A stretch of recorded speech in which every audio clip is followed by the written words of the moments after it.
నగరంలో కొత్త చెత్త శుద్ధి కేంద్రాల వైపు జీహెచ్ఎంసీ దృష్టి సారించింది. అందుబాటులో ఉన్న ప్రత్యామ్నాయ మార్గాలపై కసరత్తులు చేస్తుంది. జవహర్ నగర్ పై భారం తగ్గించే ప్రయత్నాలు కూడా చేస్తుంది. నగరం నలుమూలలా చెత్త కేంద్రాలు ఏర్పాటు చేసే ప్రయత్నాలు ప్రారంభించింది. కొత్తగా ఏర్పాటు చేసే చెత్త కేంద్రాలపై హెచ్ఎంటీవీ ప్రత్యేక కథనం.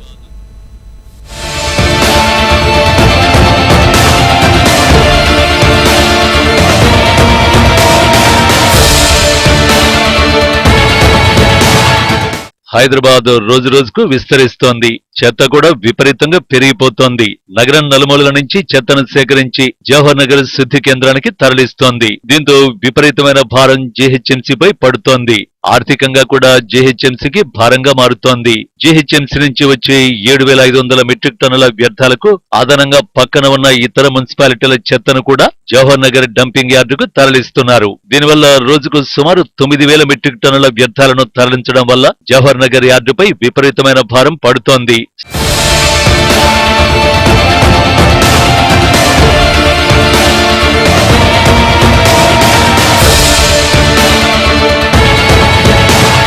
స్థానికుల నుంచి పెద్ద ఎత్తున వ్యతిరేకత వస్తోంది. దీంతో ఈ భారాన్ని తగ్గించడానికి, అలాగే భవిష్యత్తు అవసరాల కోసం అనువైన స్థలాలను గుర్తించడానికి జీహెచ్ఎంసీ ప్రత్యేక చొరవ తీసుకుంది. హైదరాబాద్ ను ఆనుకుని ఉన్న మేడ్చల్, యాదాద్రి, రంగారెడ్డి, సంగారెడ్డి జిల్లాల్లో చెత్త శుద్ధి కేంద్రాల ఏర్పాటుకు అనువైన స్థలాలు గుర్తించారు. సంగారెడ్డి జిల్లాలో ఇదివరకే గుర్తించిన ప్యారానగర్ లోని 152 ఎకరాల స్థలంలో సిద్ధం చేస్తున్నారు. లీచెట్ తదితర సమస్యలు రాకుండా డ్రై డైజెషన్ టెక్నాలజీ ద్వారా తడి చెత్త నుండి బయోగ్యాస్ తయారు చేసే సిస్టమ్ ను రెడీ చేస్తున్నారు.